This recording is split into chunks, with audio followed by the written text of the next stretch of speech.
Жар төсегінен ыстық, жар төсегінен ләззатты, жар төсегінен тәтті нәрсенің мынау жарық дүниеде жоқ екеніне Ақшолпанның көзі жетіп, көкірегіне түйгені қашан. Байлық бақыт емес, бедел, өзгені қорқытып бүркіту үшін, алдыңа әлсіздің тізесін бүктіру үшін ғана қажет екен. Ал жар құшағы, атақты бай Құдай қосқан қосағы, Қожаназардың дүние салғанына да 3-4 жыл мезгіл өтті. Қара жамылып жылын күтті. Бұдан емес өзге әйелден, әлгі жауапкершілікке қолға түскен Қонай батырдан сауғаға алған қалмақ әйелінен туған балалары Жем өзенінің бойындағы әдемі тоғайлыққа қазақ даласында бұрын соңды болмаған ас берді. Оған кіші жүздің ханын шақырды. Атынан түскен ханның алдында қонақ үйіне жеткенше ақ киіз төседі. Кейін бұл жер ақ киіз тоғай атанып кетті. Қайғының қара дүниеге иығынан түсіп, жеңілдеген сайын көңіліне әлдене арбағандай, әлдене денесін шымшығандай, әлденеге омырауын қытықтағандай болады. Әсіресе наурыз мерекесі өткелі, әсіресе күні кеше қайнысы ағаның орнына отырған жеңгеге көрсе келіп кеткелі. Тұла бойы өртеніп барады. Құс төсек, құс мамықтан емес, жылқының сабаудай қылынан жасалғандай, тал шыбықтай бұралған дененің тиген жеріне түрпідей тиеді. Бұның тілегені бір нәрсе. Отағасының тамағын сипай, қытықтайтын ұзын тарам сақалының, қыпша белін екі орап алатын салалы саусақты ұзын қолдарының орны бөлек екен ғой. Бәрі еске түсіп, Ақшолпанды төсектен атып тұрғызды. Құс жастықты құшақтатып қайта жатқызды. Жұмсақ жастық оның құшағын толтыра алмай жұмырланды да қалды. Ызадан есік жақа лақтырып жіберді. Жігерсіз, жасық, еркек емес. Ызадан қолы дір-дір етті. Найза кірпіктері ашылып жабылып жанардан жас моншақтар домалады. Ақшолпанның бұл өпкесі кеше келіп кеткен қайнысында болатын. Кейін әже болған кезінде ол қайны мен қайнағалар туралы біреуі батыл жетіп көрмепті. Аш алмайды, ал қойшы қолаңды үстіме шығаруға қорсындым деп отыратын болған. Иә, кеше қайнысы әлі келген. Тұлғалы ажар көркі бір еркектен кем емес жігіт ағасы. Жеңеше, наурызда көрісе келдім деді ол. Жасы өзіне мүшел кіші Ақшолпанды ата салтымен жеңеше деді. Жеңеше, жай күйін қалай? Қошан батыр өсіп келе жатыр ма? Ағаның қара шаңырағының есі сол ғой. Әлінің шай қайнатым мен ет пісірім уақытының ішіндегі бар айтқан әңгімесі осы болды. Шайды үнсіз сораптады. Бағланның жас етін аузынан үнсіз үсті-үстіне тыққыштады. Қолын шайды, тісін шұқыды. Сосын, жеңеше, ертең ерте жүріп кетсем жылқышылар қосында шаруам бар деді. Сыртқа шығып кетті. Ақшолпан ойланып қалды. Әмеңгерлік жолмен қалауын сұраса, іштей осы қайнысын меншіктеп жүрген. Тек үйіндегі шүйке басы долылау. Ақшолпан бір жыныстанбыз ғой, оның да тілін табармын деп ойлаған. Міне, енді сол көңілі құлаған қайнысы жеңгенің оңаша ақ боз үйіне арнай атбасын тіреп қонғалы тұр. Демек, оның да көңілінде. Ақшолпан ақ боз үйдің ішіне екі төсек салды. Бірін кішігірімдеу, қойшы қолаңның төсегіндей жұқалтаң етіп төседі. Екіншісін екі кісілік, яғни бұрынғы отағасы бардағы төсектей көз жауын аларлы етіп салды. Не де болса арадағы нәзік жіптің түйілген тұсын Ақшолпанның өз шешуге ниеттенді.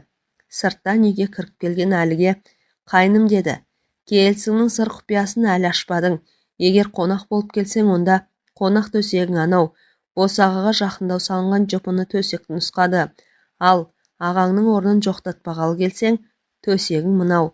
Ылғи құстың мамығынан ғана жасалған, шайы жібектермен тысталған. Қандай еркектің болса да есін алатын оттай ыстық жар төсегін көрсетті. Әлі жеңгесіне қарап қалып еді. Жасы 20-дан енді асқан келіншек қырдың қызыл түлкісінде құлпырып тұр екен. Дүниеде сірә бұдан асқан сұлу ұрғашы болмас. Жүрегі бүлк етті. Жанарын әлгі сұлулық жасқап, өзіне мүшел жас кіші, бірақ қазіргі сәттегі үстемділікті, билікті өз қолына алып тұрған келіншекке екінші рет тік қарауға батыл жетпеді. Осы сәт көз алдында үйіндегі бейпіл ауыздау өз қатын елестеген. Осы қылығын сезсе күн ертең отының басы ойрандалатындай сезінді. Әлінің маңдайынан тер бұрқ етті. Жеңгесінің бұл батыл қылығы оған жуса кетпейтін күнәдай көрінді. Егер қосылыспақ болған күннің өзінде де неке суын ішісіп, айдай елем алдында жария етіп барып, жар төсегіне жату керек емес пе? Ақшолпан, деді ол, сырт киімін кереге басына іліп жатып, бүгін мен қонақ ретінде келдім. Ал мүмкін кейін. Ақшолпан әйелінің сөзін аяқтатпай, қатқыл үнмен үзіп жіберді. Қонақ болсаң төсегің анау. Өз сыртқа атып шығып өксігін баса алмай ағыл-тегіл ұзақ жылады. Тағдырын қарғады, әкесін қарғады. Өз әлін білмей отқа қолын көсеген кәрі қақпас отағасы Қожаназарды қарғады. Өмірді ойыншықтай көріп, бәріне келісін берген өзін қарғады. Қайнысының сондағы келісінің мәнісіне түсінбеген өзінің ерке қылығы сәтсіз болып шықты. Ақшолпан сол оқиғаны еске алып әлгі сөзін тағы қайталады. Жігерсіз жастық еркек емес. Түн тылсымы, түн арбауы келіншекті ұйықтатар түрі жоқ. Байдың бұлағызы өмірдің қысастығына қысастықпен жауап бергісі, тіпті тәлкек еткісі келген. Бірақ қатал тағдыр аңғал сәби көңілді бойжеткеннің түсінік түйсігінен тым күрделілік болып шықты. Ол оңаша үйде отырып өз-өзінен мынандай мағыналы зар өлең айтатын болды. Умашталып басылып, төсек бұл жатқан шашылып, түлкі құйыртқы қу тағдыр қарғаймын сені ашынып. Сөндірген кім бар өз отын, жұлқысар шақта етін өз. Араша түспей ұзатқан қарғаймын әке қатыгез. Сақалын мұртын ақ басқан, кірпігін қарар қақпастан. Балымды сорған тілімнен қарғаймын сені қақпас шал. Оттан дастық қойны бар, ашылған талай қойындар. Қарғаймын тағы батылсыз қайнағалар, қайнылар. Қайтемін жаудыр көзімді, бол алмай шыққан төзімді. Тәкаппарлықтан тартқан сазайын, қарғаймын және өзімді. Дүние қоңыз, қуған кіл, шыққандай жаурап судан бір. Не жазды мені зарлатқан, тылсымы мол, қу тағдыр. Иә, тағдырдың бұлай түзілуіне өзі кінәлі. Менің бетіме жан қарай алмайды. Айтқаным орындалады дейтін өр көктеректігі түбіне жетті. Олай емес, бәрі де алдамшы жалған екен. Оның есіне Қожаназар байға қалай тоқал болғаны түсті. Әлім елінің аузынан тастамайтын айдай сұлу Ақшолпаны болатын бұл. Әкесі мыңғыраған бай болса, өзі аса сұлу қыз болса, Ақшолпаннан бақытты кім болмақ? Қызметші қыздарының бірі маңдайын сипап шашын өрсе, бірі балтыры мен санын сипайтын. Сол кезде бұл маужырап ұйқыға кететін. Жігіттердің аузында, Ақшолпан жеңгелердің аузында еркежен сырғалым болатын. Бірде елінде той болды. Қыз бозбалалар отырған отау әр кезде көңілді ән күйге бөленбей ме? Ақшолпан қолына домбыра алып мақпал дауыспен үзілдіріп ән шырқады. Тойшылардың бірі есіктен, бірі іргеден, аттылар жабықтан таласа сығалап қалыпты. Кенет Ақшолпанның көзі жабықтан сығалап тұрғандардың ішінен сақал аппақ жанары нұрлы құндыз бөрікті асыл шапан қартқа түсті. Әлгі паң мінезді қарт Ақшолпанға сүйсіне қарап тұр екен. Манадан бері ту сыртынан оқша қадалған көздің иесі осы екенін сезгендей. Мына ақшынақ шалғыда қыз керек пе әй деп сыңғырлай күліп еді. Оған сарымайдай дәметкен итім құрсын деп бозбалалардың бәрі қосылып күліп, қолдарын шошайтып әлгі қызға тесіле қараған қартты мазақ етті. Бірақ Ақшолпан аузынан аңдамай айтылған осы сөзден кейін өзінің бар тағдырын шешерін сол бойда қайда білсін. Жабықтан сығалап тұрған шал адайдың атақты байы Қожаназар болатын. Өзін құдай санайтын Қожаназарды әлгі сөз қамшымен қақ маңдайдан сарт еткізіп ұрғанмен бірдей болды. Тоты құс торға өзің түстің дейді, бай іштей бір мырс етті. Мына тоты құс кімнің бақшасынан екен, білші деді ол қосшысына қарап.